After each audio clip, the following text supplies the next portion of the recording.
Buckle up, the Federal Reserve just dropped a bombshell that validates everything XRP holders have been saying for years, and most people completely missed it. The Fed's stunning alignment with Ripple is happening right now. What they announced publicly on July 14, 2025 is nothing short of revolutionary, but what it reveals about Ripple, XRP, and even Stellar's XLM runs infinitely deeper. Listen closely, the financial system isn't just evolving anymore. It's being completely reconstructed from the foundation up, with Ripple positioned dead center in the new architecture. Here's the foundational reality that mainstream outlets conveniently overlook.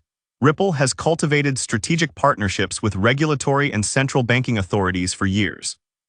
This wasn't merely diplomatic chatter, it was systematic integration.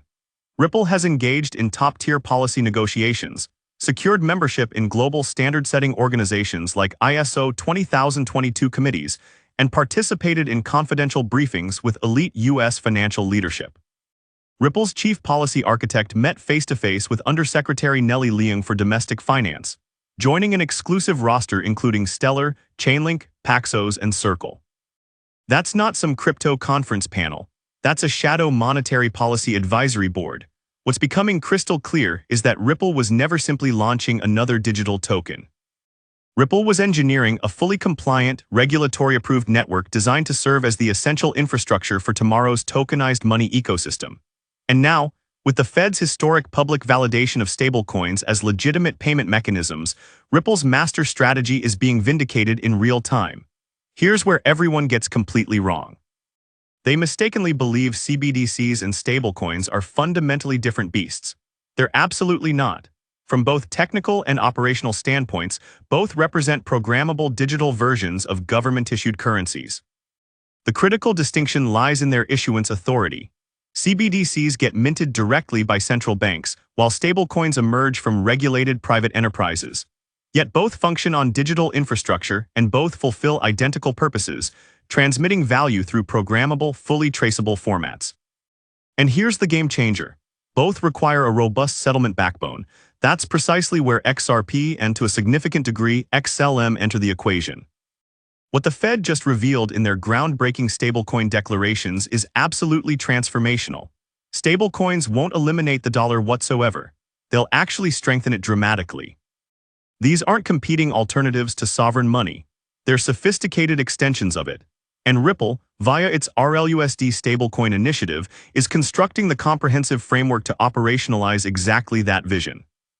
RLUSD, now backed by none other than BNY Mellon, the planet's largest custody institution managing over $52 trillion, isn't dollars just another dollar-pegged digital asset. It's a powerful communication tool to financial institutions. It broadcasts clearly, this is where regulated digital value will permanently reside. And where exactly does it live? Exclusively on the XRP ledger. This transcends a simple product deployment. This represents Ripple stealthily transforming into a fully compliant digital clearinghouse. A legitimate digital banking entity operating under comprehensive U.S. regulatory oversight, utilizing XRP as the core liquidity engine powering everything beneath the surface. Once you grasp that fundamental reality, the implications become absolutely staggering. Ripple is simultaneously constructing the technical infrastructure, the regulatory bridgework, and the liquidity protocols in one masterful strategic maneuver. And the Fed just granted it explicit approval by embracing the precise concept Ripple has been developing for over a decade. Even more fascinating, this isn't occurring in isolation. Ripple is actively pursuing a federal U.S. banking charter. The monumental ISO 20022 upgrade to Fedwire went live on July 14, 2025. And terminology once exclusive to Ripple's vocabulary, like level playing field, is now being repeated by Federal Reserve governors themselves. We've definitively entered an unprecedented new era. The convergence is no longer hypothetical. It's actively unfolding. Ripple isn't battling the existing system anymore. Ripple is systematically becoming the new system, and the Fed just quietly acknowledged it. Let's dive deep into ROUSD, Ripple's institutional-grade stablecoin masterpiece. On the surface, it appears like just another dollar-backed cryptocurrency. But examine it closely, and you'll discover this is the critical linchpin in Ripple's complete integration into finance's future. RLUSD isn't some marketing publicity stunt. It's a fundamental building block in the architecture driving institutional crypto adoption forward. BNY Mellon, America's oldest financial institution, safeguarding over $52 trillion in assets under custody, has officially stepped forward as the primary reserve custodian for ROUSD. That development alone should make headlines everywhere. This isn't some experimental DeFi venture partnering with an obscure custodian. This is Ripple forging an alliance with one of the world's most trusted financial powerhouses. And that strategic move signals something profound: serious institutional commitment. BNY Mellon isn't simply protecting reserves. They're broadcasting confidence to Wall Street. They're declaring, this isn't some disruptive crypto startup trying to demolish traditional banking. This is banking's natural evolution. By supporting ROUSD, BNY Mellon is essentially providing Ripple with authorization to integrate into America's financial core infrastructure. Consider the staggering implications of that development. A blockchain enterprise with its proprietary ledger, its native liquidity asset, and now its dollar-backed stablecoin is being welcomed into American finance's inner sanctum. This partnership represents far more than technical coordination. It's ideological convergence. It's the historic moment where traditional finance and crypto cease competing and begin genuinely collaborating. ROUSD isn't just launching. It's earning trust from identical institutions that previously dismissed crypto as a temporary phenomenon. And here's where developments become absolutely electrifying. Every single transaction executed with ROUSD on the XRP ledger amplifies demand for XRP exponentially. Why exactly? Because XRP functions as the settlement and liquidity foundation operating underneath everything. Every stablecoin deployed on XRPL becomes a seamlessly integrated asset within Ripple's comprehensive ecosystem, where XRP serves as the universal bridge currency. That's not theoretical speculation. That's measurable utility in action. This transcends market speculation entirely. This concerns fundamental infrastructure development. It's about enterprise-grade systems being constructed not for hype, but for genuine functionality. We're witnessing an era where major players, BlackRock, JP Morgan, Fidelity, are quietly positioning themselves for tokenized liquidity solutions. And Ripple is delivering them the complete toolkit, featuring compliance, interoperability, and deployment-ready infrastructure. Look around carefully. JP Morgan is already abandoning Ethereum's public blockchain for more efficient alternatives. Their Onyx platform initially launched on private Ethereum technology, but now they're pivoting dramatically. Why exactly network bottlenecks, transaction congestion, prohibitive fees? Ripple and the XRPL, they've eliminated those problems entirely. With sub-second settlement capabilities and virtually zero transaction costs, the XRP ledger is purpose-built for what's approaching next. RLUSD is Ripple's strategic Trojan horse. It's the regulated gateway for institutions to begin interacting with tokenized dollars. And behind every RLUSD transaction operates the silent efficiency of XRP, functioning as the trustless bridge connecting currencies, banking systems, and international borders. That's how you transform a digital asset into essential systemic infrastructure. Ripple isn't just developing another stablecoin. It's engineering a comprehensive financial operating system. And now it has BNY Mellon actively helping deploy it globally. ISO 20022, Fedwire, and the historic global transformation. Right now, the U.S. Federal Reserve is implementing the most significant banking system upgrade in decades. Fedwire completed its retooling to support ISO 20022 on July 14, 2025.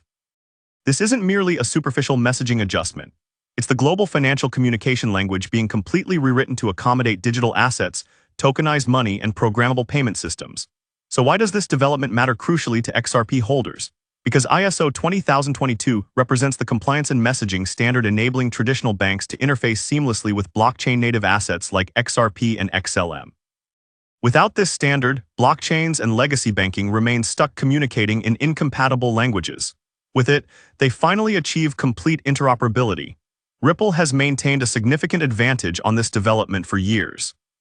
It remains one of the only blockchain companies holding an official seat at the ISO 20022 Standards Organization. That's not merely participation, it represents genuine influence. Ripple helped architect the exact framework that new financial messaging infrastructure is being constructed upon, and it designed the XRP ledger to achieve ISO compliance from its initial conception. Here's what that means practically.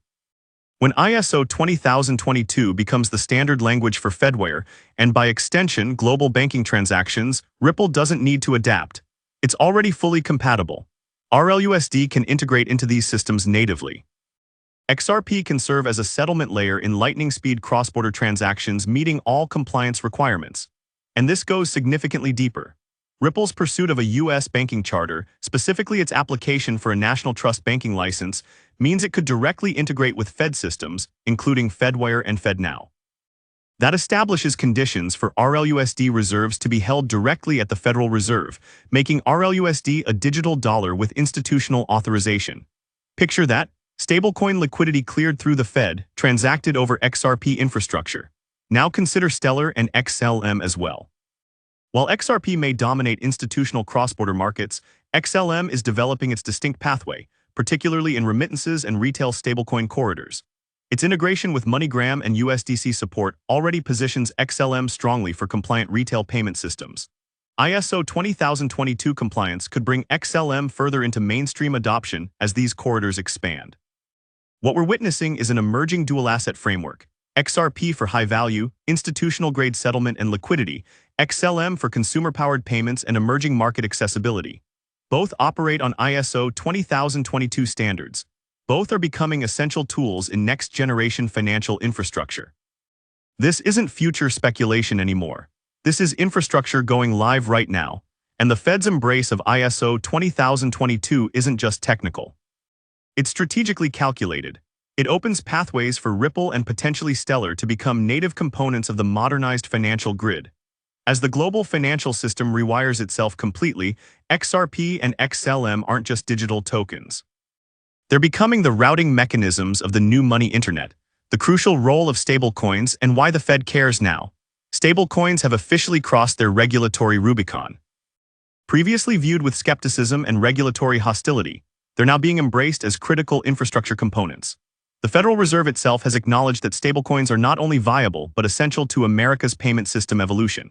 In remarks that sent shockwaves through the financial world, Fed Governor Christopher Waller directly stated that stablecoins foster healthy competition and innovation in payment spaces.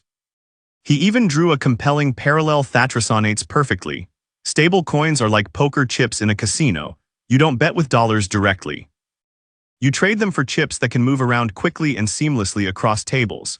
In this metaphor, the tables are platforms like XRP Ledger, Ethereum, and Stellar. But not all tables are created equal. Ethereum is burdened with congestion and high gas fees. Stellar is solid for retail corridors. But XRP Ledger, it's tailor-made for enterprise-level, real-time, high-volume financial settlements. The Fed understands that a tokenized future is coming, and fast.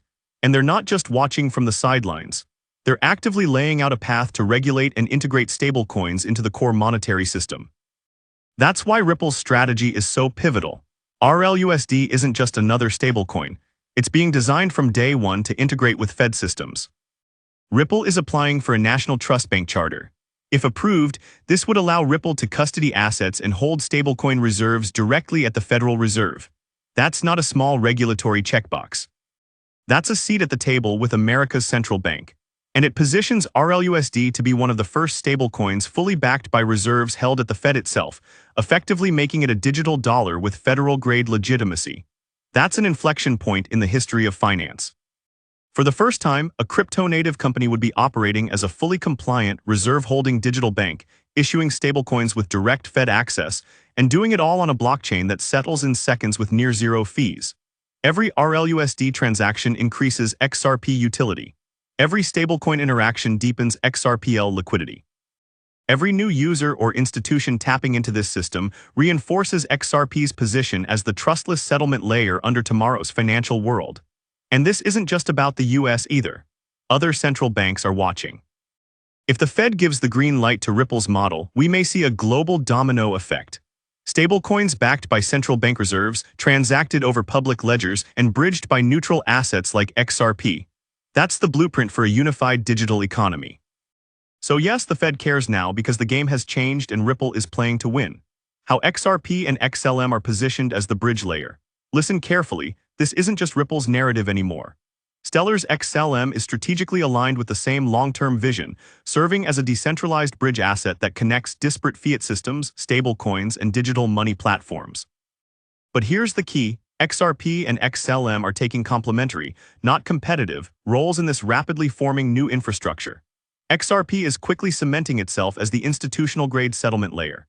Its use case is tailored for high-volume, cross-border liquidity built for banks, financial institutions, and governments. But XLM is taking a more grassroots, people-powered approach.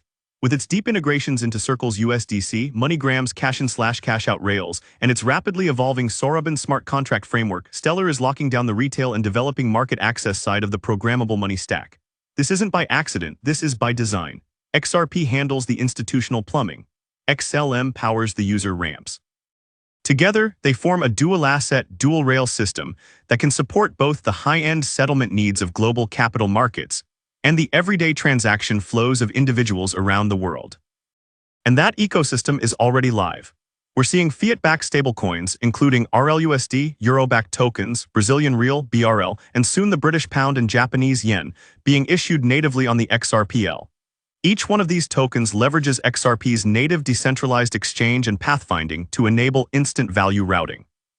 Every transaction with these stablecoins increases the liquidity gravity of the XRPL, pulling more capital and developers into the ecosystem. On the Stellar side, USDC is gaining serious traction in remittance corridors, NGO disbursements, and payment apps. And Soroban Stellar's native smart contract layer is opening new programmability for DeFi, tokenized assets, and compliance-aware apps that can run with speed, security, and simplicity. This is how real-world adoption starts, not through hype, but through solving actual financial problems. Ripple and Stellar have been building toward this moment since their earliest days. The original vision was simple: eliminate the inefficiencies of correspondent banking. Replace the patchwork of siloed fiat rails with neutral, open, decentralized bridge assets. Now that vision is materializing. XRP and XLM aren't just cryptos, they're infrastructure. They are becoming the switchboards for a new, interoperable global money system. Whether you're a central bank issuing a CBDC, a fintech deploying a stablecoin, or a consumer moving money across borders, these two assets offer something no other network can: neutrality, speed, and trustless liquidity. And you guys, I have a special trick for you, which nobody seems to be using, and I cannot wrap my head around why. Because if you sign up through my link down in the description onto the BTCC exchange, you get a 10% deposit bonus, and now stay with me here. Now here comes the important part: if you have any trading capital on any other exchange and you move it to your newly created BTCC account, you get on top of your capital you moved another 10% extra trading capital. As an example, if you move or deposit 100K to your account, you get 10K for free. I'm not kidding. I really don't understand why nobody is doing this. To me, it really seems like people sometimes are too lazy or just don't like free money. I mean, like, I cannot make that account for you. You will need to do that yourself. Alright, let's jump back into the video. And as ISO 20022 rolls out, as stablecoins go mainstream, and as Fed-level infrastructure converges with blockchain rails, XRP and XLM will be the silent engines driving the transformation, one ledger at a time. This is how the system changes forever. The Federal Reserve didn't just acknowledge stablecoins, they acknowledged the core principle Ripple has been shouting for years. Level the playing field. Now that phrase is coming from central bankers themselves. Ripple isn't trying to disrupt the system anymore. They are becoming part of it. Through RLUSD, through ISO 20022, through Fed Trust licensing, Ripple is embedding XRP at the protocol level of future finance. And XLM, it may not be in every headline, but it's already integrated into live rails with USDC, with Soroban, and with real-world remittances. XRP and XLM were designed for this moment. So what does this mean for holders? It means the noise is fading and the signal is finally clear. XRP is becoming the backbone of institutional stablecoin flows. XLM is empowering programmable money across emerging economies, and the Fed just showed their hand. They can't build this new system without these technologies. And maybe, just maybe, they don't want to. If this opened your eyes to what's really happening behind the scenes, hit that subscribe button for more breakdowns that go way beyond the headlines. This is Crypto Talk, where we do the research and shut out the noise and bring you the real facts. Remember to smash that like button if this breakdown helped you understand why the Fed's alignment with Ripple isn't just news. It's the foundation of tomorrow's financial world being built right before our eyes.